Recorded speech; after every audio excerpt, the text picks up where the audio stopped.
നമസ്കാരം. വയനാട്ടിൽ വിജയക്കൊടി പാറിച്ച് പ്രിയങ്ക ഗാന്ധി. കന്നി അംഗത്തിൽ 4,04,619 വോട്ടുകളുടെ ഭൂരിപക്ഷത്തിനാണ് പ്രിയങ്ക ഗാന്ധി ജയിച്ചത്. രാഹുൽ ഗാന്ധി 2021 നേടിയ ഭൂരിപക്ഷത്തെ മറികടന്നാണ് പ്രിയങ്കയുടെ വിജയം.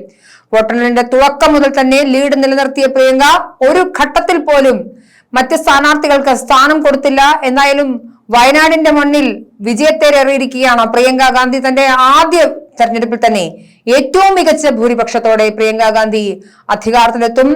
ദേശീയ ദുരന്തങ്ങളിലൊന്നായ വയനാടിന്റെ മുണ്ടക്കൈ ചൂരൽമല ദുരന്തത്തിന് ശേഷം നടന്ന വയനാട് തെരഞ്ഞെടുപ്പിൽ ആർക്കൊപ്പം നിൽക്കും എന്ന പല മുന്നണികളുടെയും ചോദ്യത്തിന് ഉത്തരമായിരിക്കുകയാണ് വയനാട്ടിൽ. എന്തായാലും കോൺഗ്രസിനെ സംബന്ധിച്ചിടത്തോളം ദേശീയ രാഷ്ട്രീയത്തിൽ ഉൾപ്പെടെ കോൺഗ്രസിന് ഉയർത്തി കാണിക്കാൻ പറ്റുന്ന മിന്നും പ്രകടനമാണ് പ്രിയങ്ക ഗാന്ധി തെരഞ്ഞെടുപ്പിലൂടെ നടത്തിയിരിക്കുന്നത്.